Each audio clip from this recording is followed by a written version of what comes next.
Erica Rusi Peterson with speakmethod.com, and this lesson is on mastering the American accent. The lesson will be best for advanced English speakers.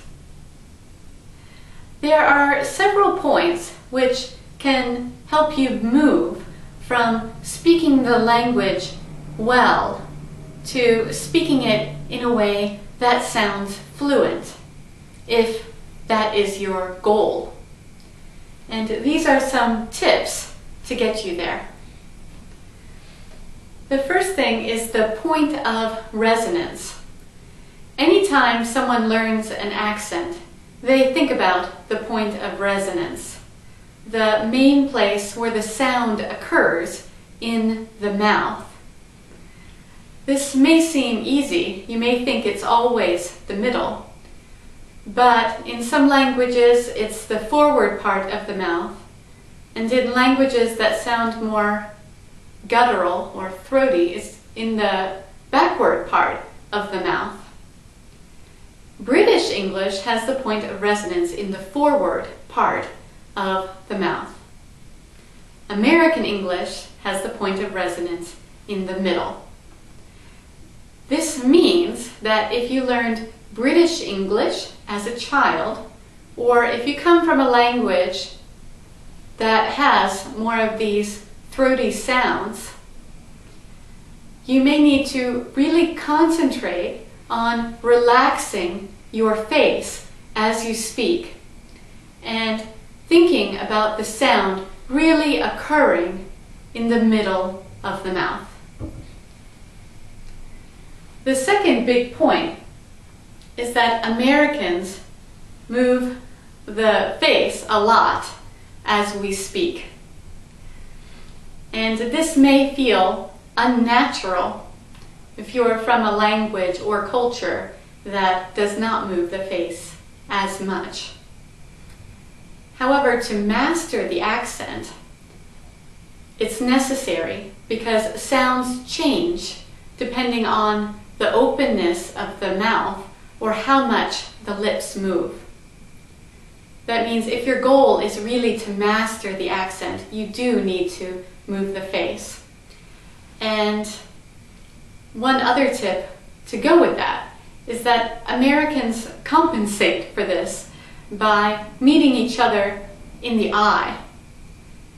And that means we don't really see the mouth of the other person who's talking. If it helps, you can just remember that though you have to move your mouth a lot, the other person isn't really going to see that, because culturally we believe in looking each other in the eye. The third point is that we use large vowel sounds. When we learn phonics as children, we learn short vowels and long vowels. However, this is a little deceptive because there are only really 3 short vowels.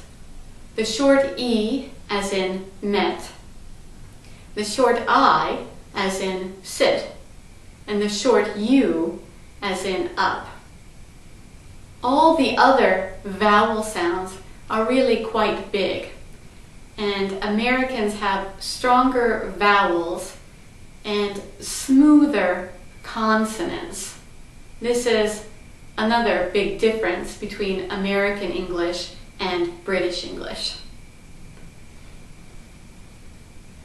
Number 4, the vowels are not precise. You want to speak the vowel sounds clearly. However, in American English is different in that the sounds don't each have a distinct value. This means that as we speak, we move the mouth and transition from one sound to another. For instance, when I say feel, you might hear a little in there. And this is a sound that naturally happens as I move from E to ul, eel, like that, or that final L sound. Another example is the word create. If you come from a language background where each sound has the distinct value, you might want to say create, like that, with a tiny break. But in American English, we say create. So we move very smoothly from the E to the A. Number 5 is the reduced T sounds of American English. If you have studied pronunciation at all, you have probably studied these sounds. But I just want to emphasize that they are very important. It's very much a part of the American accent to reduce the T sounds. As in, we reduce T to a light D when it's between vowel sounds, like in the word water. And we often reduce T when it's near an N. For instance, we often say internet instead of saying internet. Mastering and incorporating the reduced T's in your speech really improves your accent. And the final point is on syllable stress and word stress. If you really want to gain complete fluency, if you just enjoy that goal, you want to master the parts of a language that are unconscious, the parts that people don't think about. And these are two very key parts. When we learn syllable stress, we do have to learn it. We look it up with each new word. However, we forget this pretty quickly. We learn most of our vocabulary as we grow up and when we're young people in college. And after that, the vocabulary is simply natural. And so, having good syllable stress is a key to fluency, which is something you really just have to persist at and continue to learn as you advance in English. Word stress, also called intonation, is even more unconscious. No one learns that in order to speak, except the public speakers like actors and perhaps other people on TV, like news reporters. No one else needs to learn this. It's simply cultural.